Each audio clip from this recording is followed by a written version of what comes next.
तो जितने बच्चे 10वीं में पढ़ते हैं और 24 फरवरी को पेपर देने वाले हैं तो वायरल पेपर आ चुका है। 24 फरवरी को वायरल पेपर आ चुका है। जो बच्चे इस वीडियो को देख लेते हैं उनका 70 में 70 नंबर क्लियर हो जाएगा, क्योंकि यहाँ पर देखिए 801 को डीए का वायरल पेपर आ चुका है। पूरे पेपर का सोल्यूशन मिलेगा। क्या गलती आपको बोर्ड परीक्षा में नहीं करना है, सब कुछ मैं बताने वाला हूँ, उसके लिए आपको वीडियो को पूरा देखना होगा। जी प्यारे बच्चों, जो बच्चा वीडियो को पूरा देखेगा उसी को फायदा मिलेगा, वरना आप जाएंगे बोर्ड परीक्षा में लिखेंगे तो नहीं लिख पाएंगे। क्यों? क्योंकि यही आएगा और आप लिख पाएंगे नहीं। तो ये वायरल पेपर है। क्या है फिर बच्चों? वायरल पेपर है। तो आप लोग इस वीडियो को देख लीजिए, पूरा देख लीजिएगा, 70 में 70 नंबर पा जाएंगे। 2025 बोर्ड परीक्षा के लिए हिंदी का पेपर है, 801 कोड डीए का है। ये आपका 901 है। अनुक्रमांक यहाँ पर आपको भरना रहेगा, जैसे 12, 32, 70 जो भी आपका भर देंगे। नाम यहाँ पर अपना लिख देंगे, ठीक। उसके बाद में यहाँ पर देखिए, यहाँ पर कुछ आपको समान निर्देश दिए गए हैं। प्रारंभ के 15 मिनट परीक्षार्थियों को प्रश्न पत्र पढ़ने के लिए हैं। दूसरा, प्रश्न पत्र के 2 खंड है, आ और बा।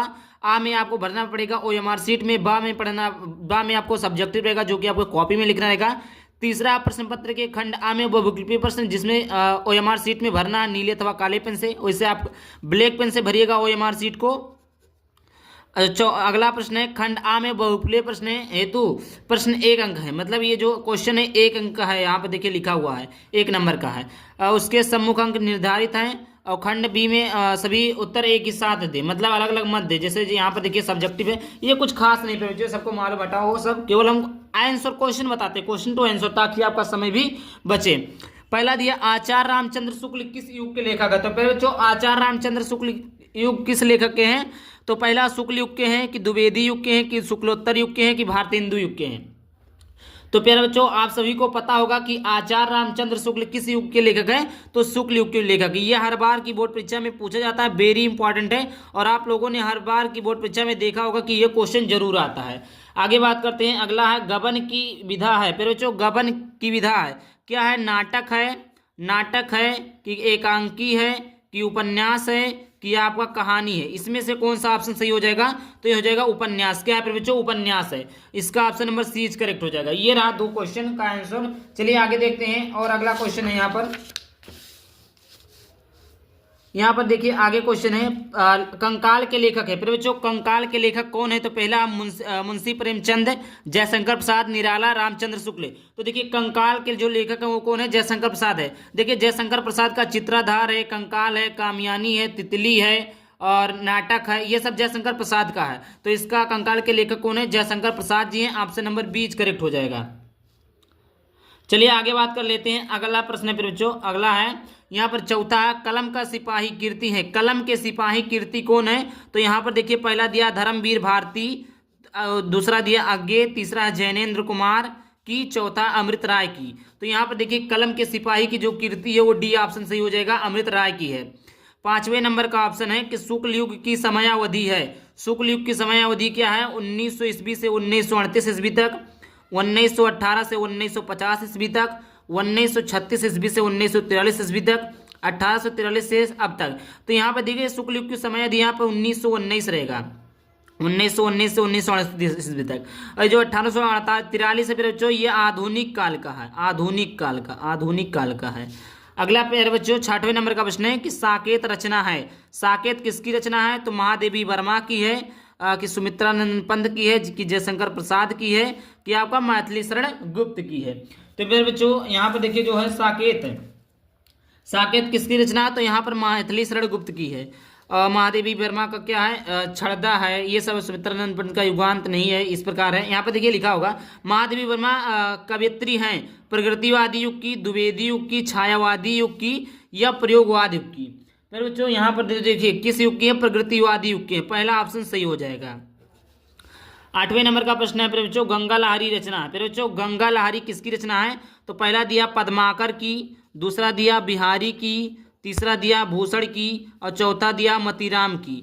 तो गंगा लहरी किसकी रचना है फिर बच्चों? तो ये मतीराम की है। ऑप्शन नंबर डी करेक्ट हो जाएगा। आगे बात करते हैं, 9वें नंबर का प्रश्न है कि आधुनिक काल की समय सीमा है। आधुनिक काल की समय सीमा क्या है? 1919 ईस्वी से 1938 ईस्वी तक। तो ये क्या? शुक्ल युग का है, अभी मैंने बताया है। ये भी आपका नहीं है, 1936 ईस्वी से 1943 ईस्वी तक। आगे बात कर लेते हैं। आगे है 1918 से 1950 तक, ये भी नहीं है, 1843 से अब तक। तो इसका ऑप्शन में डी करेक्ट हो जाएगी, ये वाला ऑप्शन सही है। अगला आपका है महादेवी वर्मा की रचना नहीं है।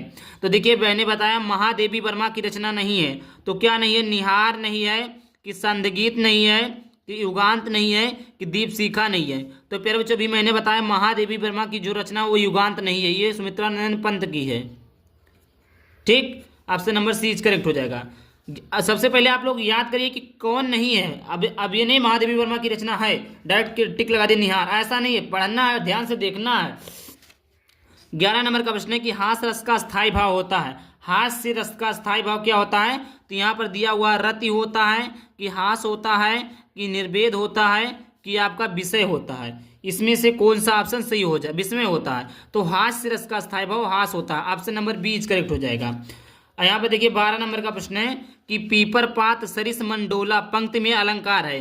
पीपर पात सरिस मंडोला, तो यहाँ पर देखिए रूपक अलंकार है, कि उपमा अलंकार है, कि उत्प्रेक्षा अलंकार है, कि यहाँ पर अनुप्रास अलंकार है।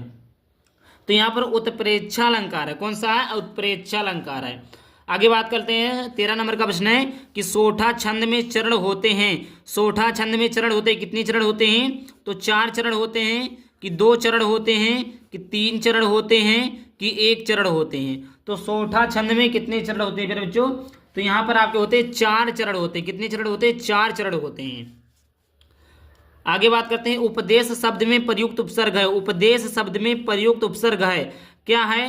तो छोटा ऊ है, कि आ है, कि उप है, कि अन है। तो ये आपका जो उप लिखा है यही आपका उपसर्ग है। आगे बात करते हैं प्रत्यय के कितने भेद होते हैं। तो प्रत्यय के कितने भेद होते हैं? 4 होते हैं, कि 5 होते हैं, कि 3 होते हैं, कि 2 होते हैं।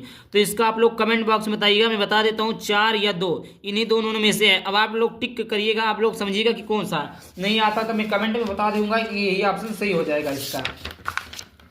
आगे बात करते हैं। 16 नंबर का प्रश्न है कि हानि लाभ में समास है। फिर बच्चों हानि लाभ में कौन सा समास है?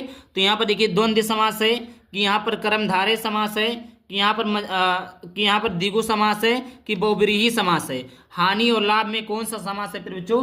तो देखिए हानि और लाभ, हानि और लाभ में कौन सा समास है बच्चों? तो द्वंद्व समास, द्वंद्व जो योजक चिन्ह लगा होता है। और 17 नंबर का प्रश्न है कि मछली का पर्यायवाची है। मछली का पर्यायवाची, मछली का पर्यायवाची क्या है? जो द्विज है, कि रसना है, कि मूढ़ है, कि मीन है। मूढ़ तो मछली का नाम है, लेकिन जो मीन है मछली का पर्यायवाची है। बी नंबर का ऑप्शन सही हो जाएगा। आगे बात करते हैं। जब हम दिल्ली जा रहे थे तो कोमल रो रहा था। जब हम दिल्ली जा रहे थे तो कोमल रो रहा था। मिश्रित वाक्य, सरल वाक्य, संयुक्त वाक्य, इनमें से कोई नहीं। इसका कौन सा ऑप्शन सही हो जाएगा? जब हम दिल्ली जा रहे तो ये जो मिश्रित वाक्य, यहाँ पर तो लगाते हैं और मिश्रित वाक्य हो जाएगा। 19 नंबर का प्रश्न है कि वाच्य प्रयोग के कितने भेद होते हैं। फिर बच्चों वाच्य प्रयोग के कितने भेद होते हैं? तो यहाँ पर लिखा 4 भेद होते हैं, कि 6 भेद होते हैं, कि 3 भेद होते हैं, कि 7 भेद होते हैं। तो वाच्य प्रयोग के कितने भेद होते हैं फिर बच्चों? तो यहाँ पर 3 भेद होते हैं। कितने भेद होते हैं? 3 भेद होते हैं। 20 नंबर का प्रश्न है जिन शब्दों का प्रयोग संज्ञा के स्थान पर किया जाता है उन्हें कहते हैं। तो आप बचपन से ही पढ़ते आ रहे हैं कि संज्ञा के स्थान पर प्रयोग किए जाने वालों को क्या कहते हैं फिर बच्चों? सर्वनाम कहते हैं, सर्वनाम कहते हैं। तो इसका ऑप्शन नंबर ए करेक्ट हो जाएगा। तो यहाँ तक तो थे 20 नंबर के एमसीक्यू। चलिए आगे बात करते हैं। ये आपका 21 नंबर का प्रश्न है। ये आप 1 मान सकते हैं या 21 मान सकते हैं, जो भी आपका बोर्ड परीक्षा में लिखा रहे। आप देखिए ये आपका 6 नंबर का आता है। 6 नंबर में इसमें रहेंगे 3 क्वेश्चन। कितने रहेंगे? 3 क्वेश्चन। एक क्वेश्चन 2 नंबर का रहेगा। आपको इसी गद्यांश को पढ़कर इसका आंसर देना है। अगर आपको गद्यांश सोल्व करना नहीं आता तो उसको भी हमने बता दिया कि आखिरकार गद्यांश को हम कैसे सोल्व करते हैं। आगे बात करते हैं फिर बच्चों। आगे है अथवा करके। देखिए गद्यांश में भी 2 रहता है, तो दोनों में अथवा रहता है, तो कोई एक करना रहता है। आप इसको करिए या उसको करिए, या अगर ये वाला आपको नहीं आता, ये वाला आपको नहीं आता, तो आप ये करेंगे तो भी आपको नंबर मिल जाएंगे। ये भी वही रहता है, 6 नंबर का रहता है। 2-2 नंबर का एक क्वेश्चन रहता है। गद्यांश सोल्व करना मैंने बताया कि गद्यांश अगर आपको आता नहीं तो कैसे सोल्व करें, सब कुछ हमने बता दिया है। 2 नंबर का प्रश्न है कि दिए गए पद्यांश पर आधारित, ये पहला है, सॉरी ये पहला है। दूसरा, दिए गए पद्यांश पर आधारित दिए गए प्रश्नों के उत्तर दीजिए। ये भी आपका 6 नंबर का रहता है। यहाँ पर देख रहे हैं ना, यहाँ पर भी 3 क्वेश्चन रहेंगे। 3 क्वेश्चन 2-2 नंबर के रहेंगे। और प्यारे बच्चों इसमें भी अथवा रहता है। जैसे गद्यांश में अथवा रहता है वैसे आपका पद्यांश में भी आपका अथवा रहता है। तो यहाँ पर अथवा में दिखा देता हूँ। यहाँ पर भी है। ये वाला अगर आप करना चाहें तो ये वाला कर सकते हैं। 2-2 नंबर का है। 3 क्वेश्चन है, 6 नंबर का यहाँ से आपको मिल जाएगा। तीसरा है निम्नलिखित संस्कृत गद्यांश का संदर्भ सहित हिंदी अनुवाद कीजिए। तो ये आपका संदर्भ लिखना रहेगा प्रस्तुत गद्यांश हमारी पाठ्यपुस्तक संस्कृत गद्य खंड में संकलित वाराणसी नामक पाठ से लिया गया। बस यही 2 नंबर आपको ऐसे मिल जाएगा संदर्भ। 3 नंबर आपको अनुवाद मिल जाएगा कि यह नगरी भारतीय संस्कृत की यह नगरी भारतीय संस्कृत भाषा का केंद्र स्थल है। इसी प्रकार आप लिख देंगे, नहीं आता तो भी कुछ ना कुछ लिख देंगे तो नंबर मिल जाएगा।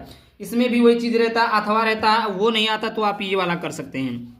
उसके बाद में आ जाता है पद्यांश या श्लोक कह सकते हैं, तो इसमें भी 2 रहता है। 5 नंबर का ये भी रहता है, तो आपको अगर ये आता तो करिए, नहीं आता तो आप ये वाला कर सकते हैं। उसके बाद देखिए 5वें नंबर का है अपने पठित खंड काव्य के आधार पर निम्नलिखित प्रश्नों के उत्तर दीजिए। ये आपका है बच्चों, ये आपका 3 नंबर में पूछा जाता है। अपने जिले वाइज के हिसाब से देख लीजिएगा कि हमारे जिले में कौन सा चीज लगता है। आगे बात करते हैं 6वें का कहा है कि निम्नलिखित लेखकों में से किसी एक लेखक का जीवन परिचय देते हुए उनकी किसी एक रचना का नामोल्लेख कीजिए।